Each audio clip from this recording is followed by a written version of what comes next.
If I were to start my natural hair journey today, I will not focus so much on whether my hair is 3A, 4B, 4C, 4Q, 5D, or 6D. Instead, I will try to know what my hair porosity is because this is what will determine how to take care of my hair.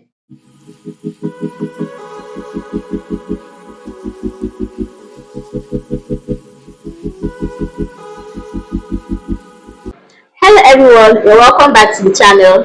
On today's episode, we're going to be talking about how to know your hair type. Today's video is actually based on feedback that I got from the last video. So I was genuinely surprised to know that some of us do not know our hair types or how to know our hair type, even though it will be natural for a number of years. So in today's video, I'm going to be teaching us or showing us how to determine our hair types. I know some of us were familiar with the term hair types, hair porosity, and all of that. So I'm going to start with our type of hair. So generally, hair is classified based on how it looks, right? Based on how curly or straight it is. So the general classification for hair we have from type 1 hair to type 4 hair. So type 1 hair is basically for straight hair. So this in Caucasians or people who have Caucasian ancestry. Type 2 hair is wavy hair. It's not straight, it's not bone straight, but then it's also not as curly as our hair types. Then we get to type 3, we have curly hair types, and these curls, the tighter or the looser your curls, depends on where you are. So we have like type 3A, 3B, 3C, I think if I'm correct. And this depends on how tight your curls are. So the tighter your curls, the farther you are on the hair type scale. So if your hair is curly or wavy, you're under type 3A. So the curlier it is, type 3B, then your curls are tighter, you get to type 3C. Now for type 4 hair, mostly people of African ancestry or descent have type 4 hair because our hair is curlier, and we don't just have curls, we have coils.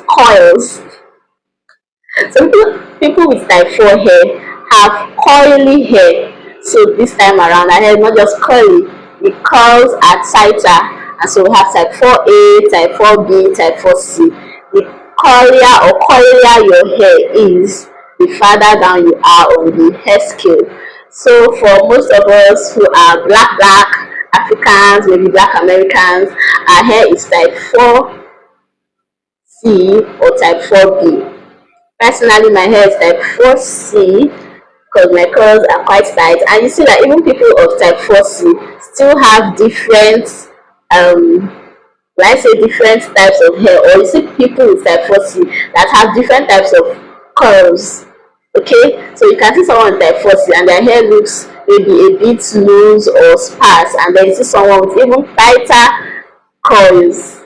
So this is just a general classification for hair. Now we'll be getting to the meat of the matter, which is hair porosity. Porosity simply talks about how easy it is for water to be absorbed.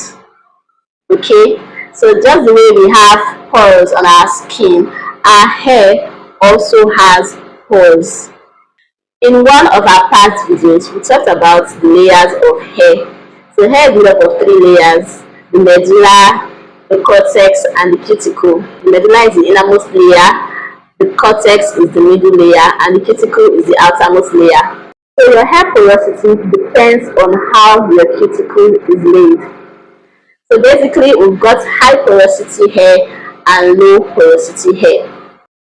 In high porosity hair, the cuticle is open and then there are more pores, and so this hair is able to absorb water easily, but is also able to lose this water as quickly as it is absorbed. We'll get to more of that. I'm just trying to explain to us how porosity works. For low porosity hair, the cuticle is tightly laid, almost completely closed, and so it's difficult for this type of hair to absorb water easily, and when it absorbs water it's also difficult for it to lose water or moisture. Now that we've learned the types of porosity, I'm going to be telling you how you can find out your hair porosity. So there are different methods to know your hair porosity, but the popular one is the float test. To do the float test, get a strand of your hair after shampooing. It's important that you do this on freshly shampooed hair to get rid of products and any other thing that could interfere with this test. Get a strand of freshly shampooed hair, put it inside a bowl or glass of water and watch how it behaves in that water.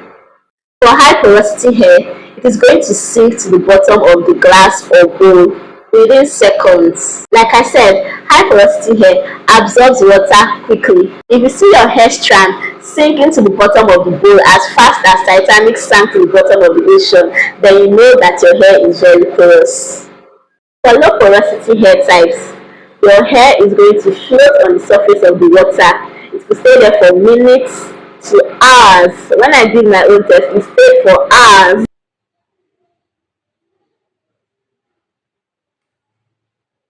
One eternity later.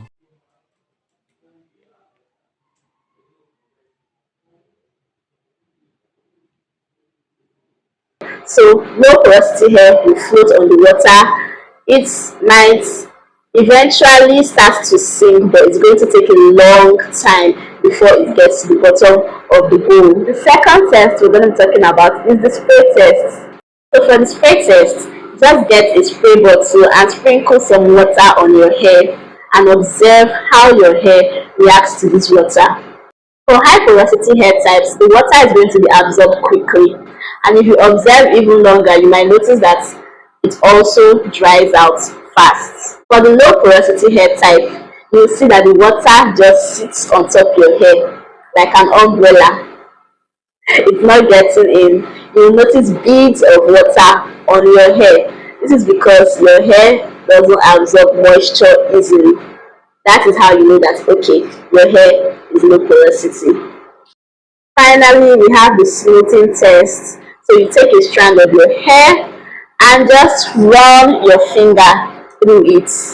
For low porosity hair types, you notice that the strand is very smooth.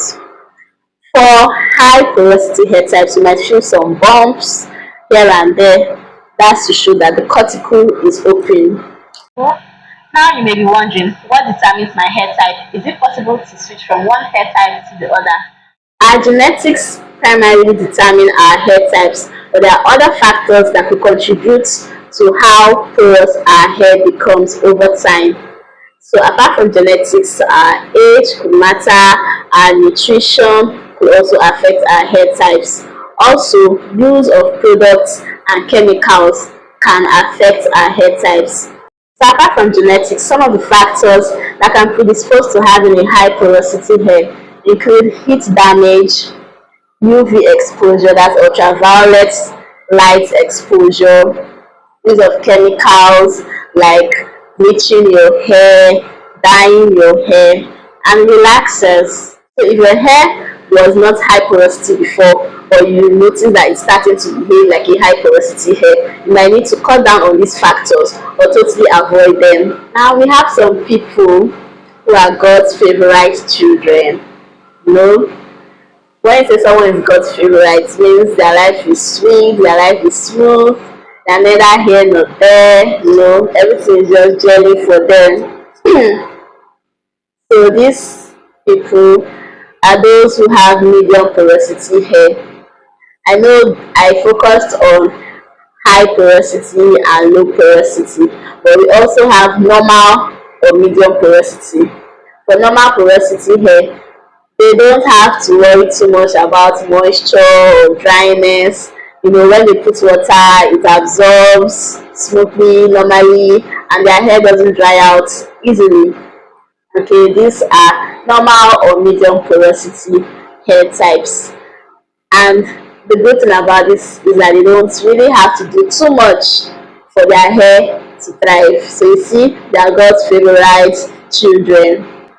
For low porosity hair, you might notice that your hair is shiny, it looks good, but then it doesn't absorb moisture easily. You're prone to product build up because it absorbs, but then it doesn't want to give out because pores, your pores and your cuticles are very tight. For high porosity hair, it's prone to drying up easily, and then you're also prone to freeze, and sometimes the hair may just look dull, especially if you don't moisturize frequently.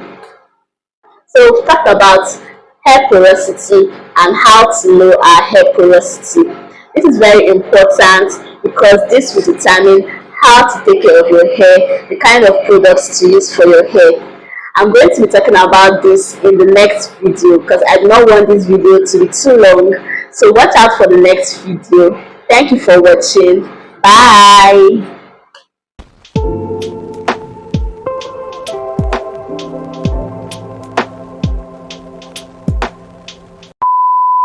If I were to start my natural hair journey today, I will not focus so much on whether my hair is 3A, 4B, 4C, 4Q, 5D, 6D, or whatever.